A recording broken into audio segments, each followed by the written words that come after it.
ये मैंने अमेज़न से मंगाया फ़िलिप्स का जो मिक्सर है 750 वाट्स का जी। इसके ऊपर ये कुछ लिखा हुआ प्राइस,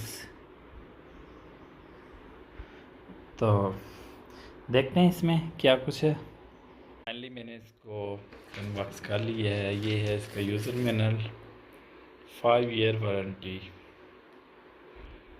तो और क्या है, हाँ, तो इसके साथ मुझे 2 जार मिले हैं। एक ये वाला है, बड़े साइज़ का है शायद,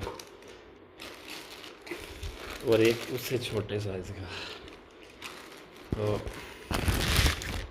ये वाला, और कुछ भी नहीं है बॉक्स में, एम्प्टी। तो अभी मैं इसको क्वालिटी देखने में ठीक लग रहा है। शायद इसके अंदर भी है एक और, इसके अंदर एक और छोटा सा है।